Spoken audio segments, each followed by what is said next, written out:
धीरे बोलो, कोई सुन न ले। यह बात हम सबके कानों में पड़ी होगी और हमारे मुँह से निकली भी होगी।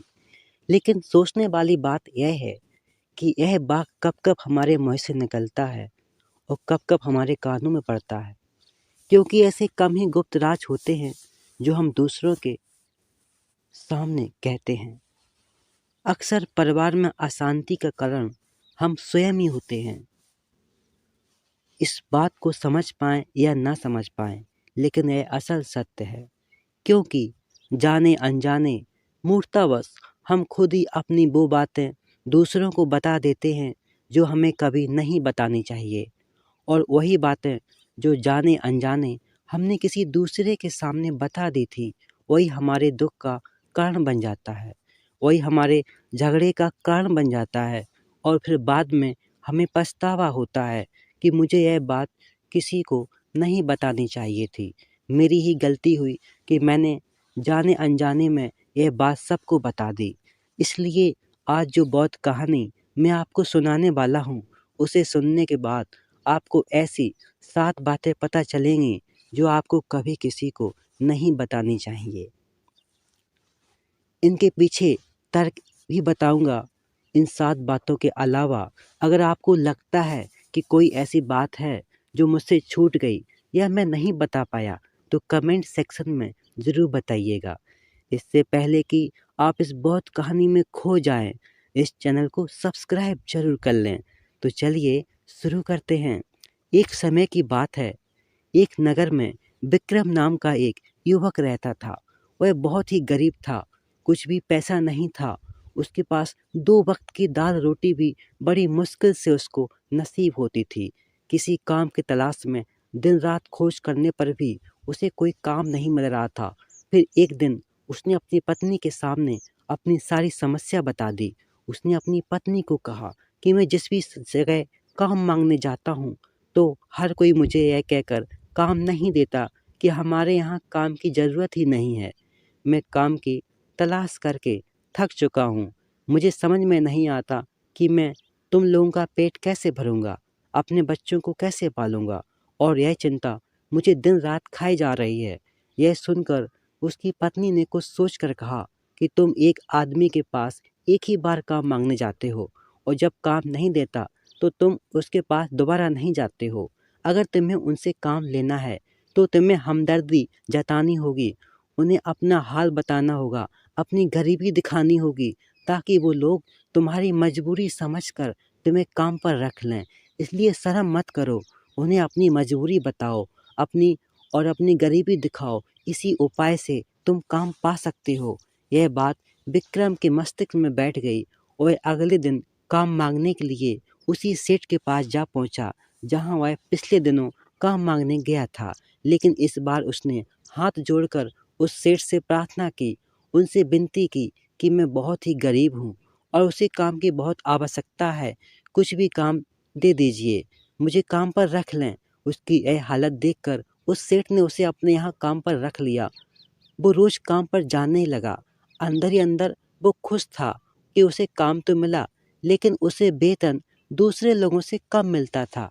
दूसरे लोगों को ज़्यादा वेतन मिलता था, कम वेतन मिल रहा था। तो इस बारे में उसने अपने सेठ से कहा। सेठ ने कहा, देखो भाई, तुम्हें काम की ज़रूरत थी तो मैंने तुम्हें काम दिया। मेरा धन्यवाद करने की बजाय तुम मुझसे शिकायत कर रहे हो। विक्रम यह सुनकर चुप हो गया। तो उसने सोचा कि सेठ ने उसे सस्ते में काम दे दिया, लेकिन वह काम करता रहा। लेकिन धीरे धीरे उसने यह बात अपने संबंधियों और अपने दोस्तों से कहना शुरू कर दी कि उसे कितना वेतन मिलता है। समय बीतता गया, विक्रम पूरी लगन के साथ अपना काम करता रहा। लेकिन अब परिस्थितियां बदलने लगीं। सेठ अब विक्रम को दूसरे लोगों से ज़्यादा काम लेता था और उसे कम वेतन देता था। यह बात विक्रम को बहुत खलती थी। वह दूसरों से ज़्यादा मेहनत कर रहा था और उसे कम वेतन पा रहा था। उसके आत्मसम्मान को बहुत गहरी चोट लगी। अब धीरे धीरे उसका मन अपने काम से हटने लगा। उसका मन काम में लगता ही नहीं था। ऐसी जगह कैसे मन लगेगा जहाँ उसे आज सम्मान के साथ समझौता करना पड़े। इसीलिए जल्द ही उसने वह काम छोड़ दिया। वह घर पर आकर खाली बैठ गया। अब उसके पास खर्चा चलाने के लिए पैसे नहीं थे, इसलिए उसने अपने सगे संबंधियों और दोस्तों से सहायता मांगनी शुरू कर दी। लेकिन उसके दोस्त उसके सामने दया का पात्र समझते थे, उसे दिलासा देते थे, लेकिन पीठ पीछे उसका मजाक उड़ाते थे। वो कहते, कितना बेवकूफ़ है, सेठ ने इससे काम लिया और बेचारे को पैसे भी नहीं दिए। हम इसको पैसे दे दें तो क्या यह कल हमारा पैसा वापस कर पाएगा? ऐसी इसकी हालत भी नहीं। इसके पास तो कोई काम भी नहीं है, पैसा कहाँ से लाकर देगा? इसी वजह से विक्रम की हालत दिन ब दिन खराब होती जा रही थी और वह दिन रात तनाव में रहने लगा था। वहीं दोस्त, सगे संबंधी अपने होने का दिखावा करते थे, उसे दया का पात्र समझते थे, उसके ऊपर तरस आ रहा था। लोग उसे ज्ञान तो बहुत देते थे, लेकिन कोई सहायता नहीं करता था। अक्सर ऐसा ही होता है, ज्ञान देने वाले तो बहुत मिल जाते हैं, लेकिन मदद करने वाले, उँगली पकड़कर, हाथ पकड़कर आगे चलाने वाले कितने लोग मिलते हैं। एक दिन उसे पता चला कि पड़ोस के गाँव में एक बौद्ध भिक्षु आया हुआ है, जो बहुत ही ज्ञानी है। विक्रम इतना तनाव में था कि उसे कोई रास्ता नज़र नहीं आ रहा था, इसलिए उसने जाने अनजाने उस बौद्ध भिक्षु के पास पहुंच जाता है। वहां पहुंचकर सीधे उनके पैरों में गिरकर रोने लगता है और रोते रोते उन्हें अपनी सारी परिस्थितियां बता देता है कि किस तरह सेठ ने उसका फ़ायदा उठाया और उसके सगे संबंधी उसके साथ कैसा व्यवहार करते हैं। उसकी सारी बातें सुनकर बौद्ध भिक्षु ने उसे चुप करते हुए कहा, भंते, इन सारी समस्याएं तुम्हारी बुद्धिहीनता और तुम्हारी मूर्खता के कारण उत्पन्न हुई हैं। अगर तुम्हारे अंदर विवेक होता तो इनमें से एक भी समस्या न होती, लेकिन तुमने अपनी मूर्खता के कारण ही अपने रास्ते में कांटे बिछा लिए। आज मैं तुम्हें 7 बातें बता रहा हूँ, जो भूलकर भी किसी को मत बताना, और इन बातों का अनुसरण करते हुए तुम बाहर से मिलने वाले दुखों को दूर कर सकते हो, जो बेवजह दुनिया की वजह से तुम्हारे अंदर पनपते हैं। पहली बात जो किसी को नहीं बतानी चाहिए, वो है अपनी मजबूरी।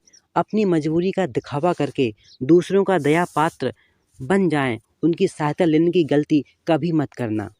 हो सकता है कि आज वह तुम्हारी मजबूरी देखकर तुम्हारी सहायता कर दें, लेकिन कल वो तुम्हारा फ़ायदा उठाने से भी नहीं चूकेगा। अगर फ़ायदा भी नहीं उठाया तो दूसरों के सामने तुम्हारा मजाक बनाने में वो आदमी कभी नहीं चूकेगा। इसलिए कभी भी अपनी मजबूरी मत दिखाओ। अगर घर में 2 रोटी है, सूखी रोटी है, तो वही खाकर सो जाओ, लेकिन दूसरों को इसके बारे में भनक तक नहीं लगनी चाहिए। ज़रा आप खुद सोचो, मजबूरी बताने का क्या प्रयोजन होता है? एक इंसान का या तो वो दूसरों से सहानुभूति हासिल करना चाहता है या उनसे कोई आर्थिक मदद चाहता है। लेकिन अगर दोनों ही परिस्थितियाँ आप देखें तो दूसरा आदमी आपको फ़ायदा उठाने से नहीं चूकेगा, और अगर वह फ़ायदा भी नहीं उठाएगा तो अपनी नज़र में तो वो आपको मूर्ख ही समझेगा, बेवकूफ़ समझेगा, और दूसरों के सामने आपका मजाक ज़रूर बनाएगा। इसीलिए अपनी मजबूरी के बारे में कभी किसी को मत बताना। दूसरी बात जो किसी को भी नहीं बतानी चाहिए, वह है अपनी अतीत की गलतियाँ और भविष्य की रणनीतियाँ। सोचो कि अगर हम अपनी अतीत की गलतियाँ किसी दूसरे को बताते हैं तो उसका क्या प्रभाव होगा? वह गलतियाँ ठीक तो नहीं की जा सकती, ज़ाहिर है, तो उन्हें बताने का क्या प्रयोजन होता है? आप अंधेरे पक्ष को खुद दुनिया के सामने बता रहे हो, खुद अपनी गलतियाँ दूसरों के सामने बता रहे हो। इससे उस आदमी की नज़र में आपका चरित्र गठित हो जाएगा और वह भविष्य में हमेशा आपको उसी नज़र से देखेगा। इसलिए किसी भी आदमी की नज़र में अपना चरित्र गठित मत होने दो। और ज़रा सोचो कि आप व्यर्थ में ही अपने भविष्य की रणनीतियाँ दूसरों के सामने बता रहे हो।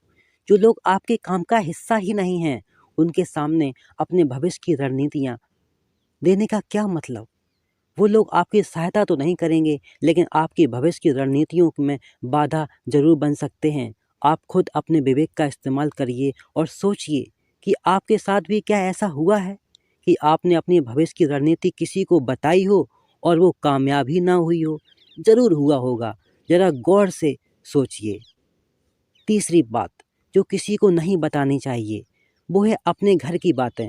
जो भी हमारे घर के अंदर आपस में बातचीत होती है, हमारे माँ बाप के साथ होता है, हमारी पत्नी के साथ, हमारे बच्चों के साथ, वो बातें परिवार तक ही सीमित रहनी चाहिए। अगर आप इन बातों को दूसरों के सामने कहोगे तो दूसरों को आपके घर में घुसने का एक मौका मिल जाता है और वो इसका फ़ायदा उठाने से कभी नहीं चूकेंगे। वो आपके परिवार के सदस्यों को आपसे दूर ले जाने की कोशिश करेंगे। ऐसा हमने समाज में देखा है।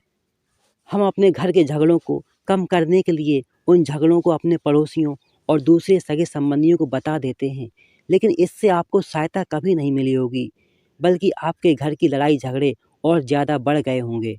जाहिर है वह बढ़ेंगे। अगर आप अपने माँ बाप की बात दूसरों को बताएंगे तो आपके माँ बाप को बुरा लगेगा कि हमारा बेटा हमसे बताए बगैर दूसरों को यह बातें बता रहा है। इसीलिए अपने घर की बातें और अपने घर की लड़ाई झगड़े किसी के सामने मत बताना। अगली बात जो मैं आपको बताने जा रहा हूँ, जो किसी को नहीं बतानी चाहिए, वो सुनने पर बहुत अजीब लग सकती है, लेकिन उसका सत्य भी मैं आपको इस तर्क के माध्यम से बता दूंगा। अपनी आमदनी किसी को मत बताना। अपनी आमदनी न बताने के पीछे का क्या प्रयोजन हो सकता है। ज़रा सोचिए कि आप अपनी आमदनी अपने दोस्तों को बता देते हैं तो दोस्तों को आपकी ज़रूरत पड़ेगी। वो सिर्फ आपको याद करेंगे क्योंकि उनको पता है अगर आपकी आमदनी ज़्यादा अच्छी है तो आप ही उनकी मदद कर सकते हो। इसलिए ज़्यादा लोग आपसे सहायता मांगेंगे और जब आप उनकी सहायता नहीं करेंगे तो सोचेंगे कि इस आदमी के पास पैसे हैं और मेरी सहायता नहीं कर रहा, और इसलिए आपकी आमदनी अपने दोस्तों के बीच एक झगड़े का कारण बन सकती है। आपकी आमदनी कम हो जाएगी तो लोग मजाक उड़ाएंगे और ज़्यादा होगी तो सहायता मांगेंगे। तो अपनी आमदनी बताने का कोई प्रयोजन नहीं है। अगली बात जो मैं आपको बताने वाला हूँ उसे अपनी गांठ बांध लेना और किसी को यह बात मत बताना। अपनी कमजोरियाँ और अपनी ताकत। अक्सर इंसान को पता नहीं होता कि उसकी कमजोरी या उसकी ताकत क्या है, लेकिन अगर आपको अपनी कमजोरी और अपनी ताकत पता है तो पहली बात तो आप बहुत ही बुद्धिमान आदमी हैं, और दूसरी बात कि आपको यह बातें किसी को के साथ साझा नहीं करनी है, क्योंकि अगर आपकी कमजोरी दूसरों को पता चल गई तो आपकी कमजोरियों का फ़ायदा उठाएंगे, और अगर आपकी ताकत पता चल गई तो वही ताकत आपकी कमजोरी बन जाएगी, क्योंकि वो ताकत दूसरे आदमी को पता है और वो ताकत की काट भी ढूंढ ही लेगा। अपनी कमजोरी और अपनी ताकत अपनी पत्नी या अपने पति को भी नहीं बतानी चाहिए, क्योंकि इसके बाद आपको घर में उनसे हमेशा दबकर रहना पड़ेगा। अगली बात जो किसी को नहीं बतानी चाहिए वह है अपने मित्र और अपने शत्रु। आप अपने मित्रों के बारे में अगर दूसरों को बताएंगे तो ये आपके मित्रों के साथ अपनी घनिष्ठता बनाकर आपको धोखा दे सकते हैं। आपके गहरे मित्रों को आपसे दूर करने का प्रयास कर सकते हैं। अक्सर आम आदमी ऐसा नहीं करता, लेकिन आपके दुश्मन ऐसा करने की कोशिश कर सकते हैं। दूसरी तरफ आपके शत्रु का भी किसी को नहीं पता लगना चाहिए, क्योंकि आज जो आपका मित्र है अगर कल वो आपका दुश्मन हो गया तो वह आपके दुश्मन के साथ मिलकर आपको परास्त कर सकता है, आपको धोखा दे सकता है। इसलिए अपने अच्छे दोस्तों को भी अपने दुश्मन के बारे में कभी बताना नहीं चाहिए।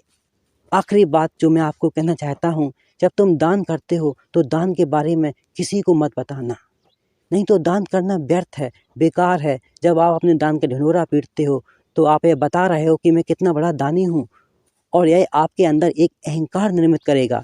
इसीलिए दान गुप्त रूप से किया जाए उतना ही अच्छा होता है, उतना ही फलदायी होता है। जब आप बायां हाथ दान कर रहा हो तो दाएं हाथ को भी पता न चले कि बायां हाथ दान कर रहा है। ये 7 बातें जो बौद्ध भिक्षु ने विक्रम को बताई, इनमें संसार के सभी सिद्धांत छुपे हुए हैं। इन बातों का अनुसरण करते हुए आप अपने घर में सुख शांति बना सकते हैं और घर के झगड़े हमेशा के लिए दूर कर सकते हैं। आप इन बातों के बारे में अपने विवेक से भी सोचेंगे तो आपको ये बातें सच मालूम पड़ेंगी। हमारा कहानी सुनाने का मकसद यही है कि आपका विवेक जागृत हो। आप खुद उन बातों के बारे में सोचें जो हम आपको बता रहे हैं। अगर हम गलत हैं तो आप कमेंट सेक्शन में यह बात ज़रूर बताएं जिस पर हम गलत हैं, और इसके अलावा भी अगर आप जानते हैं उन 7 बातों में भी कोई कमी है तो कमेंट सेक्शन में ज़रूर बताइए। दोस्तों, कहानी कैसी लगी कमेंट सेक्शन में ज़रूर बताइए। कहानी अच्छी लगी हो तो इस चैनल को सब्सक्राइब कर लें। तो मिलते हैं अगली कहानी में।